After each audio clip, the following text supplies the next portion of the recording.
Do you think, thinking about that kid with the hatred, do you think there will always be hatred in the world? Do you think, from another perspective, do you think there'll be war always? Is that a fundamental aspect of human nature, or is that something we can escape? Yeah, so war I think has like very negative connotations in terms of bullets and bombs and death and kind of just very morbid type understanding. Conflict, on the other hand, I think people look at and say, of course, there will always be conflict, right? You just can't have billions of people all on the same planet without some level of disagreement, whether Yeah. that's a disagreement of ideas, disagreement over physical, geography, or something else. And so I think conflict will always exist. The question is, what form does war take moving forward? Hmm.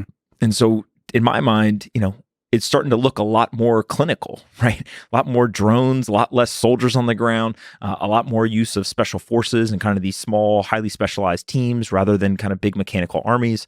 And then you get into like the information warfare and kind of cyber warfare, and you start to understand that we're at war with a lot of people right now, Hmm. right? Doesn't mean we're necessarily dropping bombs on their countries. Doesn't necessarily mean we're sending soldiers there. But on a daily basis, we are engaged in these kind of, cyber battlefields. And so if that's where war starts to play out, it one changes the tools and tactics and techniques that we need to arm our country and other countries will arm themselves with, but it also changes the way that we think about war, right? It sounds a lot less worrisome if I say, hey, we're going to go to war with a country, but by the way, there's going to be no death, Hmm. right? Okay. Like that doesn't sound nearly as bad as, hey, we're going to go send 10,000 soldiers and, some percentage of them are going to die on the battlefield. And then we're going to, basically pipe back videos and articles saying that American soldiers are dying. Yeah, there does seem to be a fundamental difference between the Genghis Khan style. Like, if I would feel differently if somebody, like, hand to hand with a knife murdered my family versus cybersecurity, where I stole all their data, stole all their money, stole everything they own, falsified their identity, all that kind of stuff.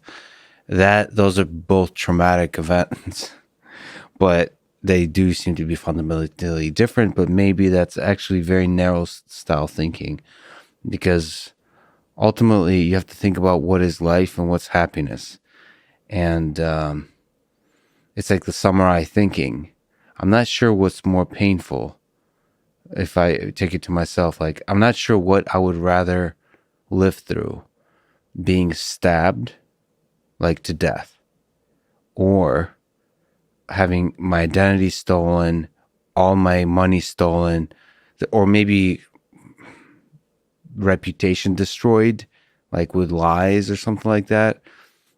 That's very interesting to think about if you think about quality of life and all those kinds of things. Well, one's finite, right? Yes, it's One, the just one pain ends, experience. Yeah. and the other is kind of a long, prolonged, almost torture. So it's physical pain versus psychological pain. It's really interesting to think about.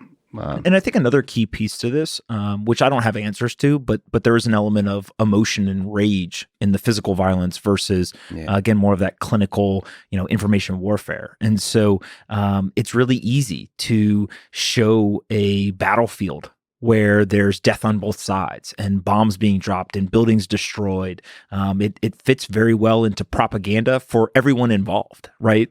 Regardless of what side they're on. When you start talking about cyber warfare, how many times have we seen a big company get data hacked or information hacked and we all, read the headlines, maybe throw a tweet out and then move on with our day and don't remember it anymore.